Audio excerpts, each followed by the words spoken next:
Okay student, देखिए पिछली class में हम centre of mass of continuous mass distribution पढ़ रहे थे। अब देखिए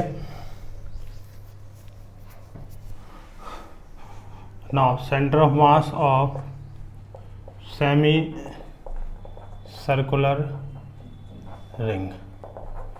देखिए अगर कंप्लीट रिंग होता है तो उसका सेंटर ऑफ मास उसके ज्योमेट्रिकल सेंटर पे होता है, बट अगर सेमी सर्कुलर रिंग हो जाए इस टाइप से,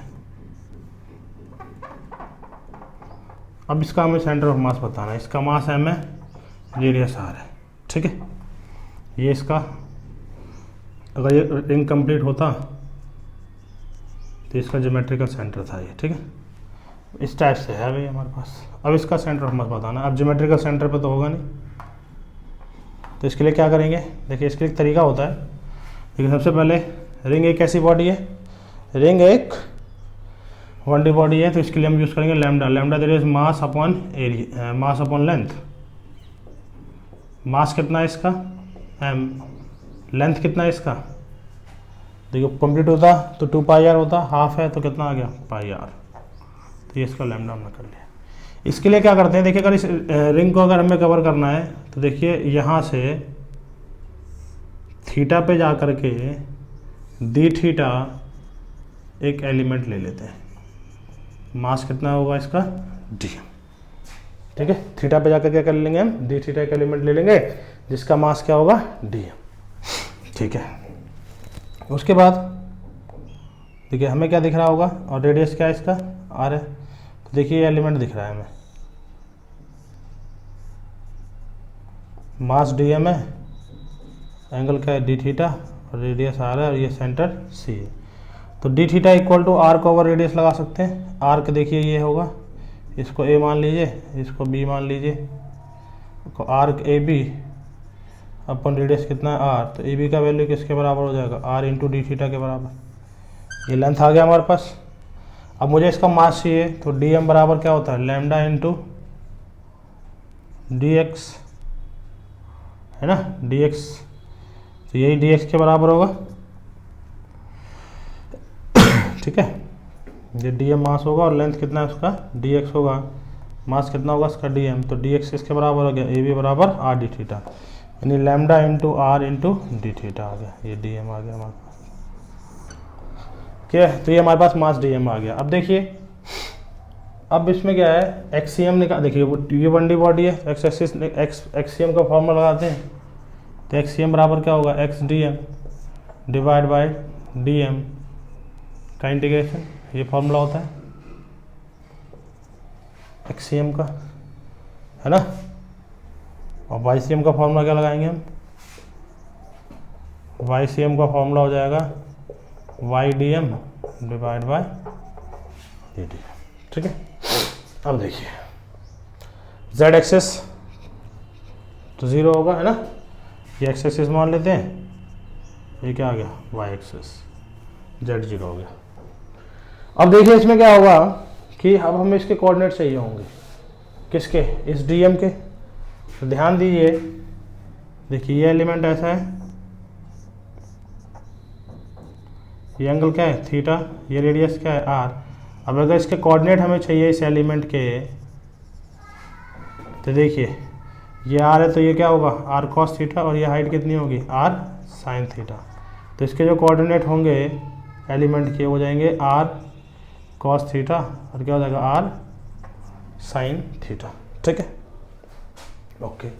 यानी एक्स की जगह पे हम क्या लिख सकते हैं R cos theta into D M divide by D M integration.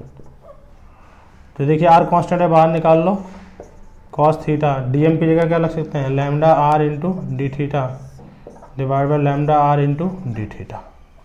Constant देखो आर फिर से कांस्टेंट आ गया, लैम्डा भी कांस्टेंट है, बाहर निकालो लैम्डा आर, ये आर आएगा तो आर स्क्वायर हो जाएगा cos theta D theta divide by lambda R बाहर आ गया, क्या बचा डी थीटा।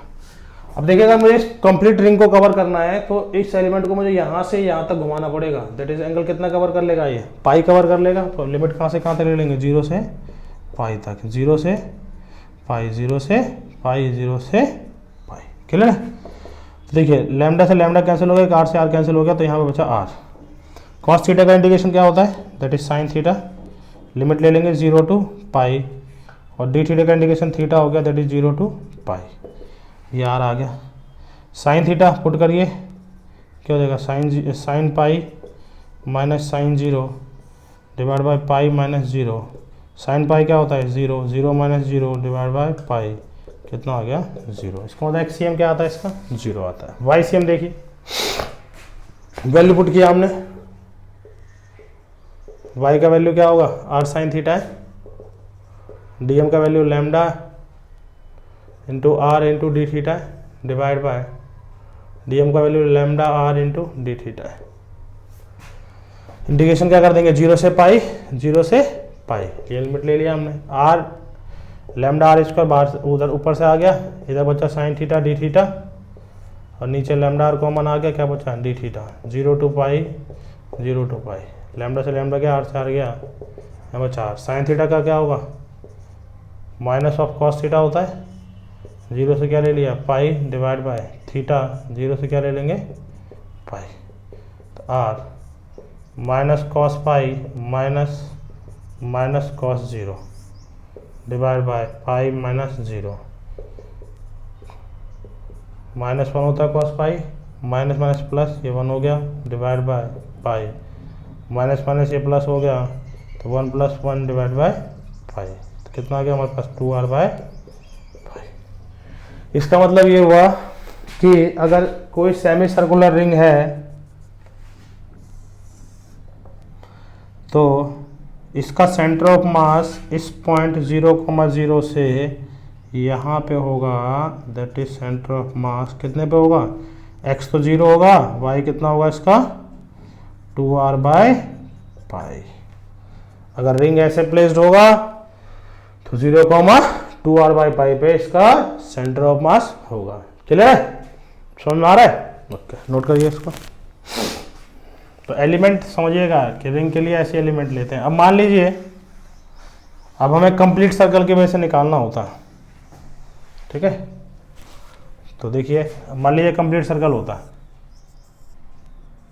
इसका सेंटर ऑफ मास मुझे चाहिए होता, तो देखिए फिर एलिमेंट लेते, थीटा पे जा करके डी थीटा, फिर ये क्या होता आर साइन थीटा, ये क्या होता आर कॉस थीटा।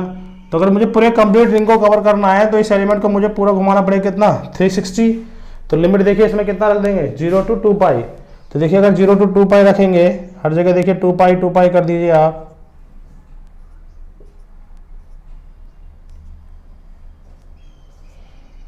साइन 2 पाई 0 0, ये 0 आ गया, इसमें भी क्या कर देंगे 2 पाई।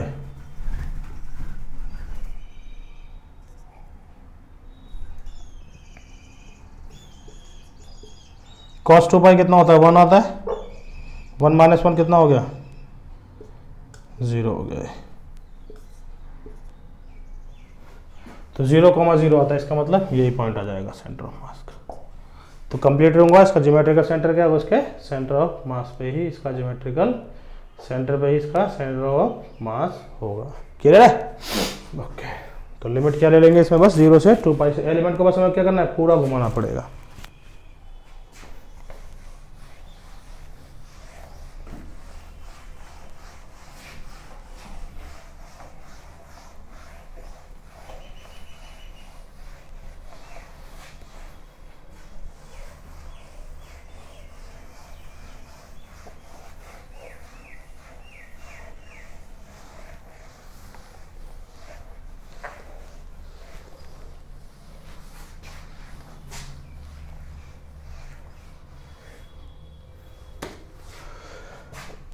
अब देखिए ये तो सेमी सर्कुलर रिंग था, डिस्क का निकालते हैं।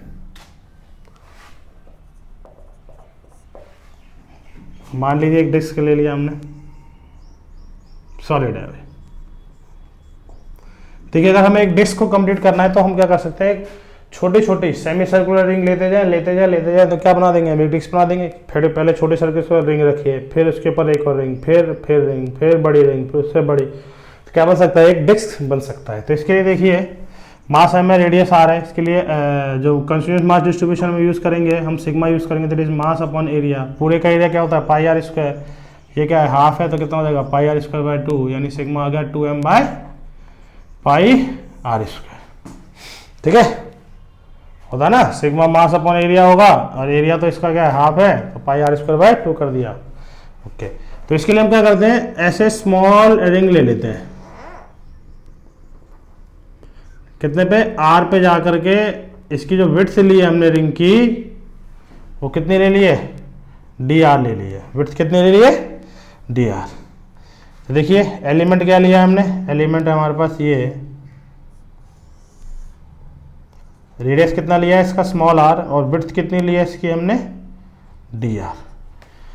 तो हमें पता है रिंग का सेंटर ऑफ मास कहाँ पे होता है, रिंग का सेंटर ऑफ मास इसके सेंटर से कितने पे होता है, 0,2r बाई पाई पे होता है। इसका मतलब x तो यहाँ पे 0 है, और y का वैल्यू किसके बराबर है, 2r बाय पाई के बराबर है।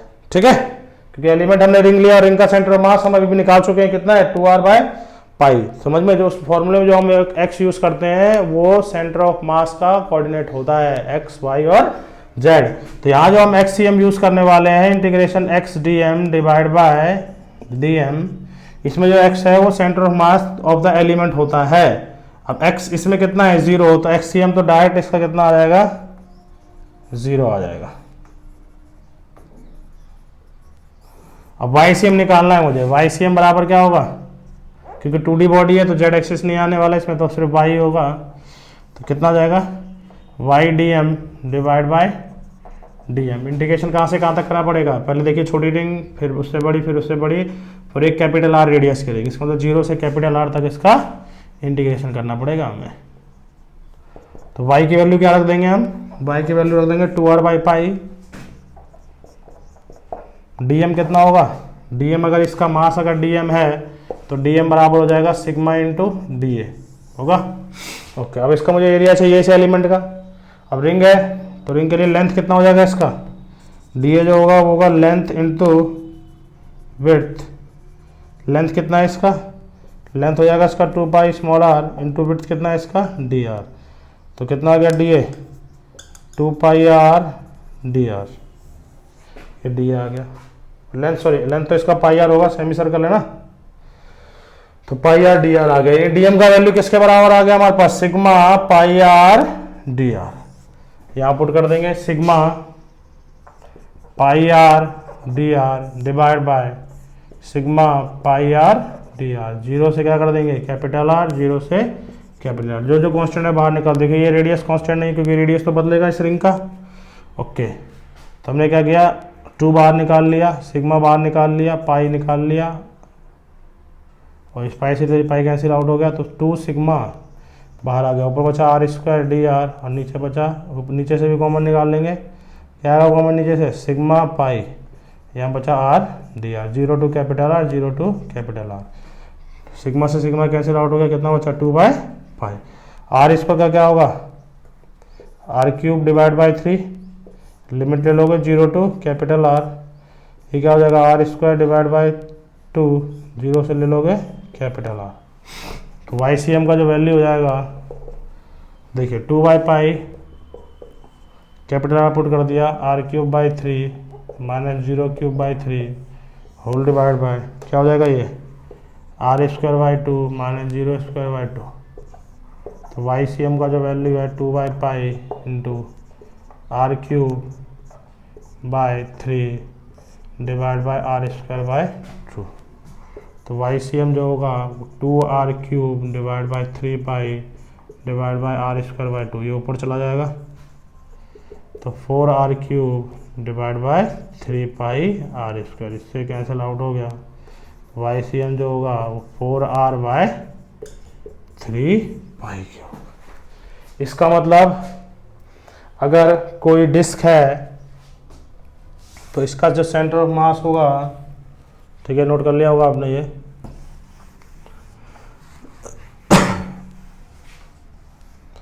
अगर ये कोई डिस्क है तो इसका सेंटर ऑफ मास जो होता है वो सेंटर से कितने पे होता है, 0,4r बाय 3 पाई पे होता है।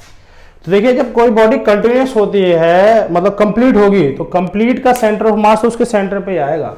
बट अगर वो हाफ हो जाए ठीक है, क्वार्टर हो जाए, तो उस हिसाब से हम क्या करेंगे, हमें इस टाइप से सिग्मा, लैम्डा और रो यूज़ करना पड़ेगा किसके लिए, बॉडी के centre of mass find out करने के लिए। क्लियर है? ओके। जैसे मान लेते हैं एक हमारे पास ट्रायंगुलर लैमिना दे रखा होता,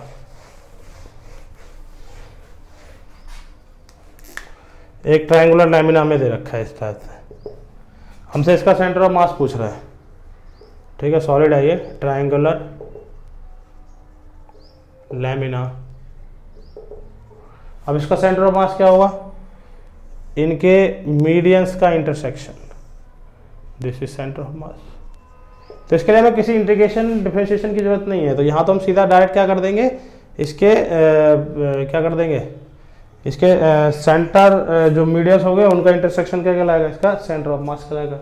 तो मतलब ज्योमेट्री के हिसाब से इसका जो सेंटर ऑफ मास होगा उसको बिल्कुल बीचों बीच होगा। क्लियर है? ओके।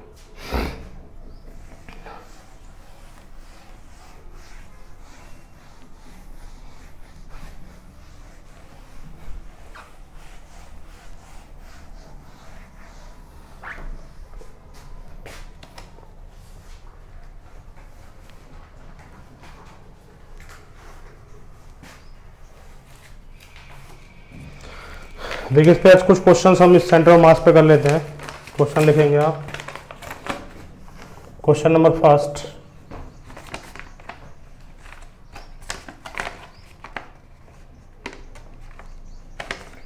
देखिए 20 ग्राम, 30 ग्राम और 50 ग्राम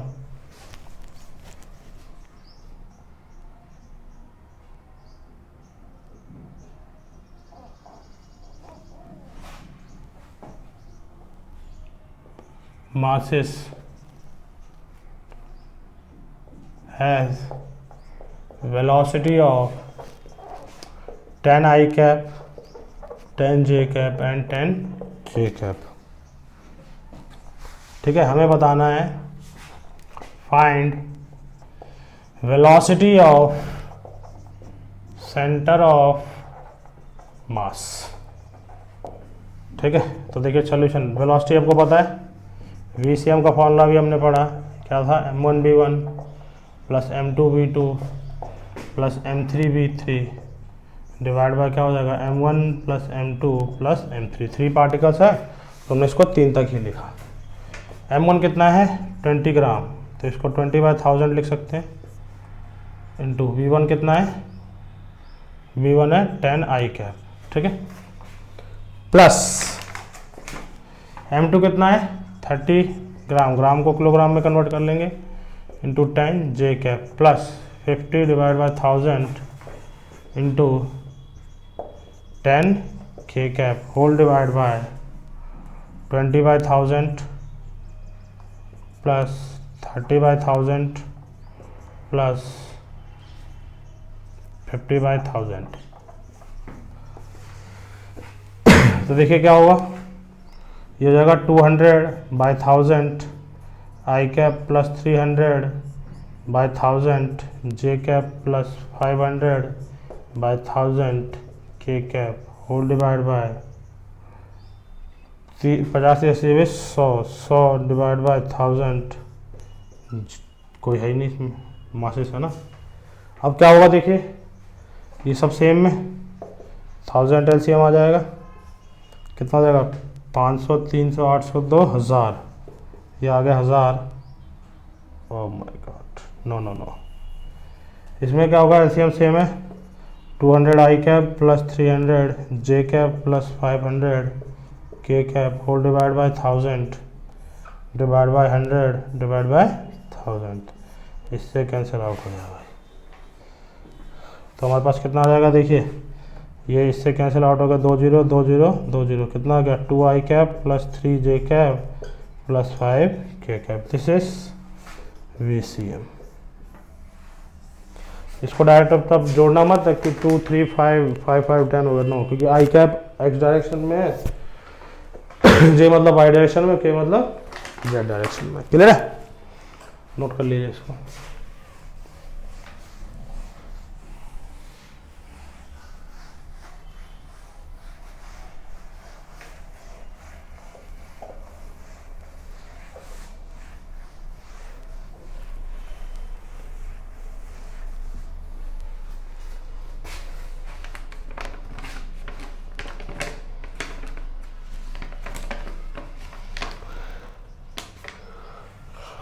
देखिए क्वेश्चन नंबर सेकंड देखिए,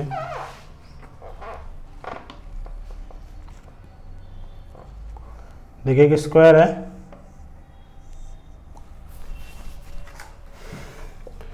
जिसका साइड 5 सेंटीमीटर दे रखा है। इनके vertices A B C D है। ए पे रखा हुआ है 2 kg, बी पे रखा हुआ है 3 kg, यहाँ रखा हुआ है 4 kg और यहाँ रखा है 2 kg। ठीक है, यहाँ सब मासेस रखे हुए हैं। हमसे पूछ रहा है find the centre of mass of the system. अब देखिए ऐसे क्वेश्चनों में क्या कर सकते हैं, आप फ्री हैं किसी को भी ओरिजिन मानने के लिए, और आप ओरिजिन वहाँ पे माने जहाँ पे क्या हो, ज़्यादा से ज़्यादा मासेस क्या हो जाए, उनके कोऑर्डिनेट 0 हो जाए। तो हम क्या कर लेते हैं, यहाँ मान लेते हैं, एक्स एक्सिस ये मान लिया और वाई एक्सिस हमने ये मान लिया। तो इससे कोऑर्डिनेट क्या हो जाएंगे, 0,0। ठीक है, तो आप सेंटर, आप ध्यान रखिए ओरिजिन आप कहीं भी मानने के लिए फ्री है। अगर आपको नहीं देगा क्वेश्चन में तो आपसे पूछेगा डायरेक्ट फाइंड सेंटर ऑफ मास, तो आपने क्या कर लिया, डी पे ओरिजिन मान लिया, तो एक्स एक्सिस बना दी, वाई एक्सिस बना दी। अब देखिए इससे कोऑर्डिनेट आप लिख सकते हैं 5,0 हो जाएगा। इससे कोऑर्डिनेट क्या हो जाएगा 5,5, इसका कोऑर्डिनेट क्या होगा 0,5।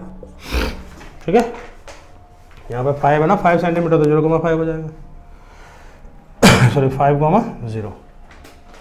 अब देखिए एक्ससीएम का फॉर्मूला लगा देंगे, m1x1 plus m2x2 plus m3x3 plus m4x4 divide by m1 plus m2 plus m3 plus m4। m1 कितना है 2, x1 कितना है, x1 यहाँ पे देखो, इसको x1 y1 लिख लो, इसको लिख सकते हो x2 y2, इसको लिखना x3 y3, इसको लिखना x4 y4।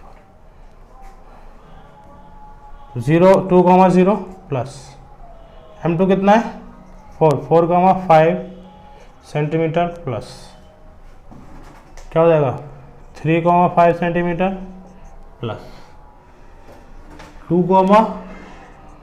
x कितना है वहाँ पे, x यहाँ पे 0 है। ठीक है, okay, divide by total mass कितना होगा 2 प्लस 4 प्लस 3 प्लस 2। क्लियर है, ऊपर कितना हो गया 20 centimetre plus 15 centimetre divide by कितना हो गया 4 से 7 और 4 11, कितना आ गया सर 35/11 सेंटीमीटर। ये हमारा क्या आ गया एक्ससीएम आ गया। क्लियर है, नाउ अब हमारा वाईसीएम निकालना है। वाईसीएम का फॉर्मूला आपको पता है, m1y1 plus m2y2 plus m3y3 plus m4y4 divide by m1 plus m2 plus m3 plus m4। m1 कितना है 2 है, y1 कितना है 0 है, m2 कितना है 4 है, y2 कितना है 0 है, m3 कितना है 3 है, y3 कितना है 5 सेंटीमीटर प्लस ये कितना है 2 और ये कितना है 5 सेंटीमीटर डिवाइड बाय कितना होगा 2 प्लस 4 प्लस 3 प्लस 2, कितना आ गया भाई ये 15, ये तो 0 0 हो गए, ये कितना हो गया 15 centimetre plus 10 centimetre divide by 4 से 7 11 सेंटीमीटर 11 kg, कितना आ गया 25/11 centimetre. This is our YCM। ठीक है, तो इसके जो सेंटर ऑफ मास से कोऑर्डिनेट आए वो कहाँ पे आए, तो देखो इसका सेंटर ऑफ मास से कोऑर्डिनेट आया है 35/11। ये कितना होगा देखिए, ये होगा 11 3 33,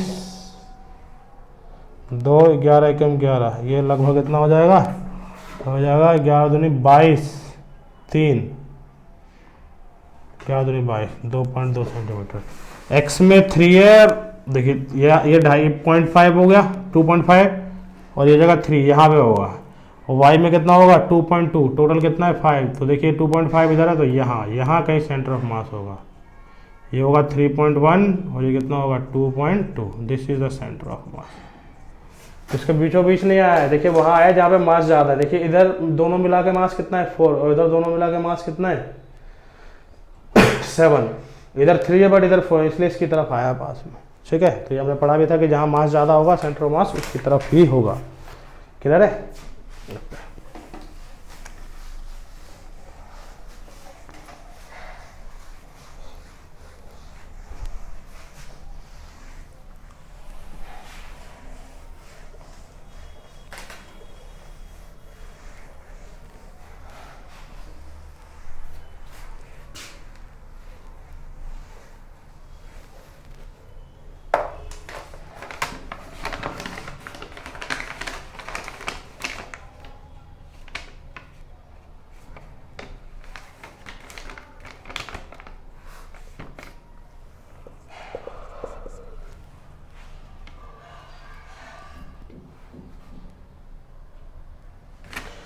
देखो, 2 particles of mass 2 kg and 4 kg are moving with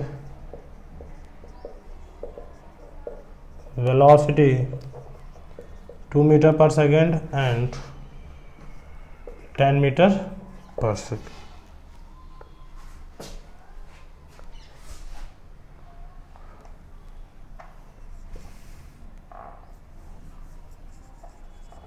Along x-axis in positive direction.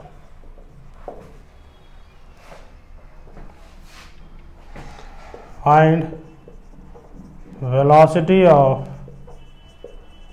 center of mass. ठीक है, हमें वेलोसिटी ऑफ सेंटर ऑफ मास निकालना है। तो देखिए, BCM का फॉर्मूला पता होना चाहिए आपको, m1 v1 plus m2 v2 दो पार्टिकल हैं, प्लस m1 प्लस m2। हमसे बोल रहा है कि दोनों जो पार्टिकल हैं, एक 2 kg का है वो भी एक्स एक्सिस में मूव कर रहा है पॉजिटिव डायरेक्शन में, और एक 4 kg का है वो भी पॉजिटिव एक्स डायरेक्शन में मूव कर रहा है। तो बस इसका मतलब अगर वेक्टर में लिखेंगे तो 2 इंटू कितना हो जाएगा, ये आई कैप है, ये भी क्या है, I cap plus 4 into 10 I cap divide by 2 plus 4। तो VCM आ गया हमारे पास 4 I cap plus 40 I cap divide by 6। तो VCM बराबर 46/6 आई कैप। आई जुड़ जाएंगे इस बार, कितना आ जाएगा ये,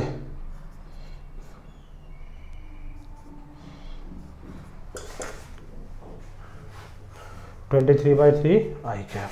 समझ में आ रहा है? तो ये velocity of centre of mass आ जाएगा। क्लियर है?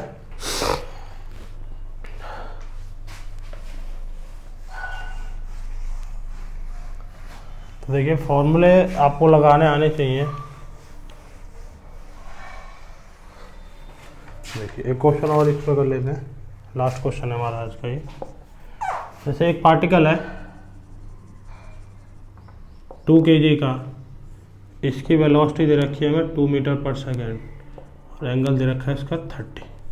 ठीक है, एक और पार्टिकल दे रखा है हमें 3 kg का, इसकी वेलोसिटी दे रखी है 3 मीटर पर सेकेंड और एंगल दे रखा है इसका 60। ठीक है, हमसे बोल रहा है find velocity of centre of मास। देखिए, 2 kg वाला जो ब्लॉक है वो 2 है, इधर 30 है, इधर कितना, तो इसके आप कंपोनेंट कर लेंगे, x में अलग y में अलग। x में कितना हो जाएगा 2 cos 30, y में कितना हो जाएगा 2 sin 30। इसी तरह ये तो हो जाएगा 2 kg वाला। 3 kg वाला जो ब्लॉक होगा इधर हो जाएगा 3 cos 60 और इधर हो जाएगा 3 sin 60। ठीक है, x में अलग कर लिया, y में अलग कर लिया, क्योंकि ये कितना दे रखा था, 3 दे रखा था विद एंगल ऑफ 60 डिग्री। अब कितना हो जाएगा ये 2 cos 30, 2 इंटू कितना जाएगा √3/2 हो जाएगा 2 इंटू 1/2। इसका मतलब इस पार्टिकल के दो कंपोनेंट आए, एक तो आया √3 और y में क्या आ गया 1। इसका 3 इंटू 1/2 और 3 इंटू √3/2। ये क्या चल आउट हो गया, ये कितना आया √3 और ये कितना आ गया 3/2। ठीक है, तो इसका मतलब इस 3 kg वाले पार्टिकल का, ये 2 kg वाला पार्टिकल था, 3 kg वाले पार्टिकल की वेलोसिटी तो आई 3/2 और एक आई √3। ये x डायरेक्शन है और ये y डायरेक्शन, इसी तरह ये x डायरेक्शन और ये y डायरेक्शन है। ओके, तो VCM जो होगा वो जाएगा m1v1 plus m2v2 divide by m1 plus m2। m1 कितना है 2, v1 देखिए, अगर मैं इसको v1 बोला हमने तो v1 अगर वेक्टर फॉर्म में लिखेंगे तो एक तो हो जाएगा √3i प्लस y में कितना है 1j। इसी तरह अगर हम v2 की बात करेंगे तो v2 बराबर हो जाएगा 3/2i प्लस √3j। क्लियर है, समझ में आ रहा है? ओके, तो यहाँ पुट कर देंगे √3i plus 1j plus 3/2i plus √3j whole divide by 2 plus 3। कितना होगा 2√3i plus 2j plus 3 into 3/2i plus 3√3j whole divide by 5। कितना का 2√3, तो कितना का 2√3 प्लस 9/2, ये तो i वाला हो जाएगा plus 2 plus 3√3 into j whole divide by कितना हो जाएगा 5 हो जाएगा। This is the velocity of centre of mass. ये थोड़ा ट्रिकी क्वेश्चन था जिसमें क्या है, वेलोसिटी किसी एंगल पे दे रखा था, हमसे वेलोसिटी ऑफ सेंटर ऑफ मास पूछा था। मतलब एक सिस्टम में कितने पार्टिकल थे, इसके 2 पार्टिकल थे। क्लियर है, समझ में आ रहा है? ओके।